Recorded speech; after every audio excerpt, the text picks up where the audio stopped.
takes turns and welcome back to the channel. I'm Matthew, the man with a hat who reads. And it's time to look back at the month that was. This is my July wrap-up video. For July, if you watched the channel, you knew I was doing what I called the Rainbow TBR, where I had books of every color in the spine: red, orange, yellow, green, blue, indigo, violet, plus a black and a white for outside reading, because that's usually where I take the mass market paperbacks. I didn't get to all of them, but some of them were very sizable tomes, as we'll talk about in a minute. But briefly though, we did get, was it 8 books read this month?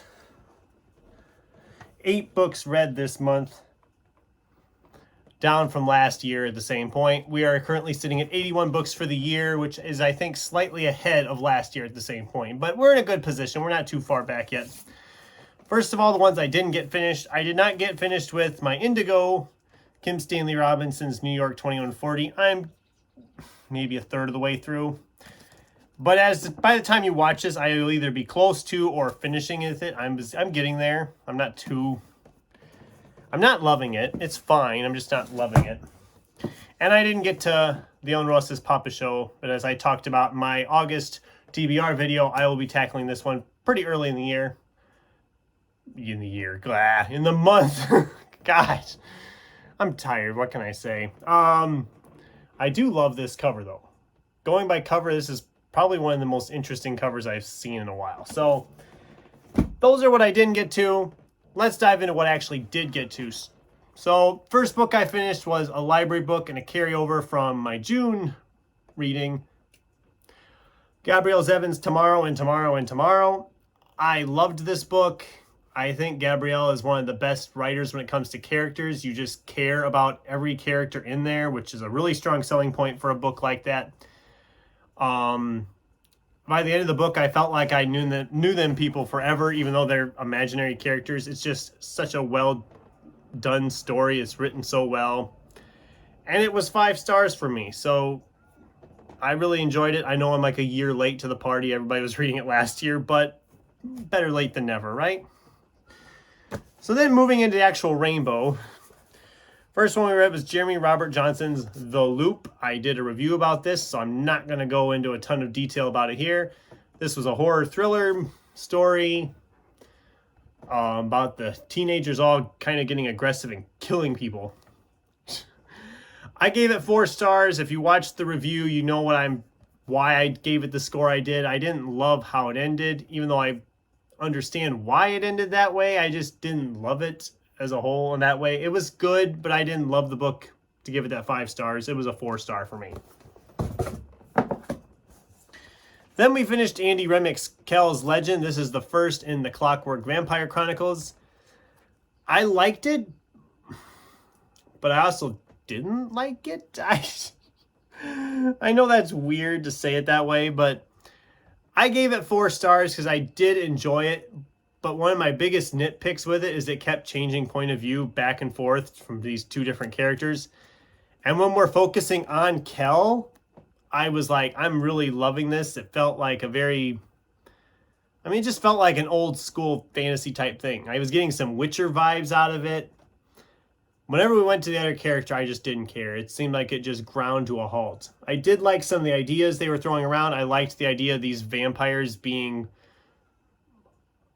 clockwork-like. I mean, I thought that was kind of cool, and there was some good stuff I liked. It does have a cliffhanger ending, but I haven't decided yet if I'm going to carry on with reading it. I don't have any of the other ones right now. I'm leaning towards not, just because I thought it was okay, and I don't see myself reading it again. So I don't know if I really want to hunt out the second and third one. So I haven't really decided yet. As of right now, I'm thinking I'm not going to finish the series, but it was entertaining. I thought it was fine. I just didn't love it. But then there was Orange, Richards and Klein from Guy Haley, also Angry Robot, and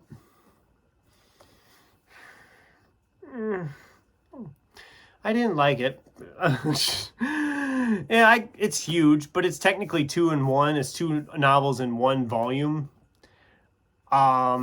I gave it 3 stars, but some of the early Angry Robot problems I've noticed in some of the early editions of Angry Robot stuff, where there's a lot of grammatical errors and proofreading errors that apparently they didn't proofread anything.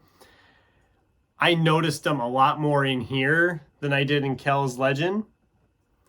And this was supposedly revised, but yet there's still tons of those. And I know that's a nitpick. That's not my main reasoning for it. It just didn't feel... I don't know how to describe it. It just didn't click with me. The characters weren't clicking with me. The story wasn't clicking with me.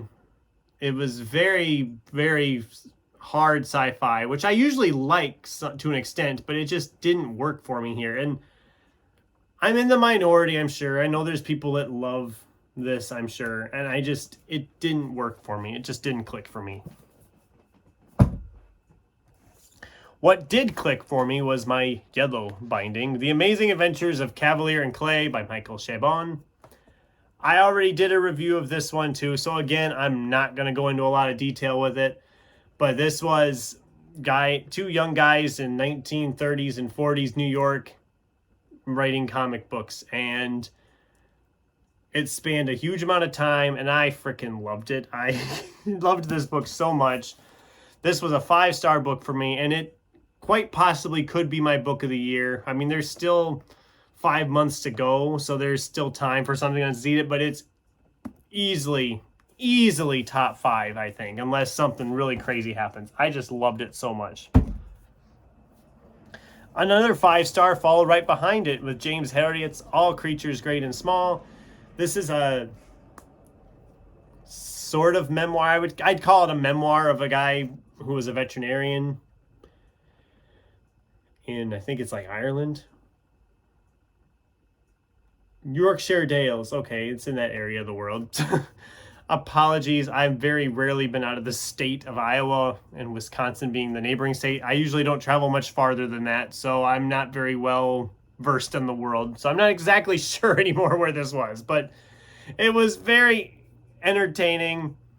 Living on a dairy farm, we've had plenty of vets here through the years who have done similar things that they're talking about in here, and I can tell when he's talking about how bad some of this stuff can be. I'm like, yeah, I know.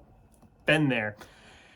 Really interesting. If you're into animals or veterinarian practice or anything like that, it's a good read to pick up. And it was a 5-star for me too. Stuart Turton's The Devil in the Dark Water. My blue, even though looking at it now, it's not as blue as I thought it was, but whatever. There's some fun shapes in the cover. I don't know if anybody can see this very well, but you see there's like a skull in the waves there? And I seen one on the side here too. I didn't see this while I was reading it, so that shows how there's a couple of skulls throughout the water. That's kind of cool. I didn't see that before. That's a neat cover design. Bravo to the cover designer on this one. This book was about they're traveling on a ship across the seas in like the 1600s, I believe it is, 1634. And somebody is killing people on the ship. It feels very much like there's like a demon presence. They start thinking there's a demon on board and possessing somebody on the ship. Or is there? I thought it was good. I didn't love this as much as his previous novel, 7.5 Deaths of Evelyn Hardcastle, which I really, really loved. This one was fine. I gave it 4 stars. I didn't love it, like I said, but I didn't really hate it either. It felt a little slow at times. Once it got going, I was very invested and I loved it. But it just took a little longer for me to get into it. But I don't know. I have to give him bonus points for that cover, though. I wished I had noticed that sooner, because that was really cool. And the last book I finished in July was a biggin. And it was Stephen King and Peter Straub's The Talisman. Again, it's pretty sizable, and this was my black book. I know there's some people really love this book, and there's some people that really hate this book.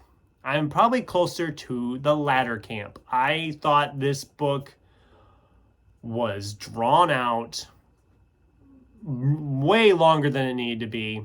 I think they could have cut out like a good 150, 200 pages and it would have been 1,000 times better, but that's just me.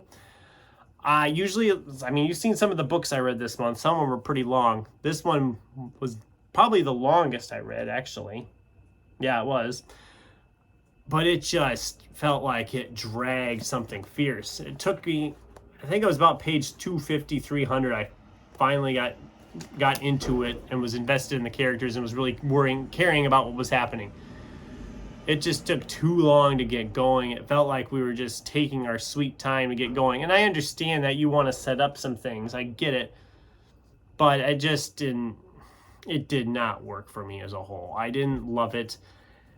I gave it 3 stars because I did enjoy parts of it. There was sections of it I was really invested in, but as a whole, I don't ever see myself reading this again. So that was my wrap up for July. I didn't get as many books read as I wanted to, but I did get some sizable ones out of my stack because I think a good half of these are not going back in my stack.